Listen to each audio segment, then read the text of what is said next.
നമസ്കാരം. Raf talk ഫുട്ബോളിലേക്ക് അവർക്കും സ്വാഗതം. പച്ച വെളിച്ചത്തിൽ, പകൽ വെളിച്ചത്തിൽ നടന്നൊരു റോബറി, അതായത് പകൽ കൊള്ള. അതാണ് ഈ ഒരു FC Barcelona versus Real Sociedad മത്സരത്തെക്കുറിച്ച് പറയാനുള്ളത്. അത്രയും പക്ഷപാതപരമായിട്ടുള്ളൊരു റഫറിങ് ആണ് കണ്ടത്. ഫൈനലി FC ബാഴ്സലോണ 2-1 പരാജയപ്പെട്ട് 3 പോയിന്റ് ലാലിഗയിൽ ഡ്രോപ്പ് ചെയ്തിരിക്കുകയാണ്.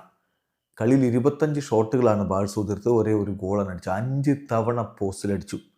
അതൊക്കെ കളിയിൽ സംഭവിക്കുന്നത്. എന്നാൽ 3 ഗോളുകൾ ഡിസലവ് ചെയ്തു. ലാമിൻ യമാലിൻ്റെ ആ ഗോൾ ഡിസലവ് ചെയ്ത ഓഫ് സൈഡിൻ്റെ ആ ഒരു ചിത്രം നിങ്ങൾ കണ്ടില്ലേ?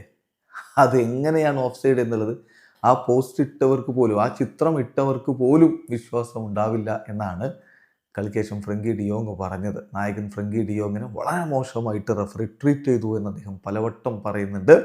പിന്നെ ഒരു പെനാൽറ്റി ഡിസലവ് അതായത് സമയം മറുഭാഗത്ത് റയൽ സോസിഡാഡിൻ്റെ ഗോളിനുണ്ടായിട്ടുള്ള ഓഫ് സൈഡും ഫൗളും ഒന്നും റഫറി കണ്ടില്ലെന്ന് നടിക്കുകയും ചെയ്തു.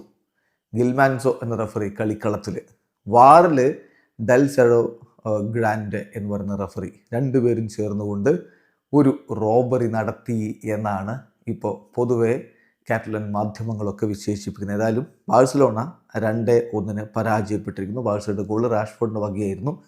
മറുഭാഗത്ത് ഒയർസബാലും ഗോയഡസുമാണ് ഗോളുകൾ കണ്ടെത്തിയത്. മത്സരത്തിൽ ബാഴ്സലോണയുടെ മുന്നേറ്റങ്ങൾ നയിച്ചുകൊണ്ട് ആദ്യ 11 ലോപ്പസും ടോറസും യമാലും ഒരുമിച്ചാണ് ഇറങ്ങിയത്. മത്സരത്തിൽ ഈ പറഞ്ഞ പോലെ അവസരങ്ങൾ ബാഴ്സക്കുണ്ടായിരുന്നു. ഗോളുകൾ 3 തവണ വലയിലേക്ക് എത്തിച്ചതും റഫറി നിഷേധിക്കുന്നത് കണ്ടു. അതൊക്കെ സംഭവിച്ചതിന് ശേഷമാണ് 32ാമത്തെ മിനിറ്റിൽ ഒയർസബാളിൻ്റെ ഗോളിലൂടെ റയൽ സോസിഡാഡ് ലീഡെടുക്കുന്നത്. ആദ്യ പകുതി അവസാനിക്കും ഏകപക്ഷീയമായ ഒരു ഗോളിന് റയൽ സോസിഡാഡ് മുന്നിലായിരുന്നു. രണ്ടാം പകുതിയിൽ ഒടുവിൽ പലവട്ടം പോസ്റ്റിലൊക്കെ അടിച്ചു പോയിട്ട് ഒടുവിൽ റാഷ്ഫോർഡിൻ്റെ ഗോളിലൂടെ ബാഴ്സലോണ സമനില പിടിച്ചു. എന്നാൽ ഇമ്മീഡിയറ്റ്ലി ഗോൺസാലോ ഗുയിഡസിൻ്റെ ഗോൾ വന്നതോടെ റയൽ സോസിഡാഡിന് ലീഡായി. അങ്ങനെ 2-1 സോസിഡാഡ് മത്സരം വിജയിച്ചു കയറി. ഇതോടുകൂടി ബാഴ്സയും റയലും തമ്മിലുള്ള ലാലിഗയിലെ പോയിന്റ് ഡിഫറൻസ് 1 കുറഞ്ഞിട്ടുണ്ട്. 20 കളികളിൽ നിന്ന് 49 പോയിന്റാണ് ബാഴ്സക്കെങ്കിൽ 20 കളികളിൽ നിന്ന് 48 പോയിന്റാണ് ഇപ്പോൾ റയൽ മാഡ്രിഡിനുള്ളത്. വീഡിയോ അവസാനിക്കുന്ന ഫുട്ബോൾ ലോകത്തെ കൂടുതൽ വിശേഷങ്ങളുമായി റാഫ് ടോക്സ് കിട്ടുക.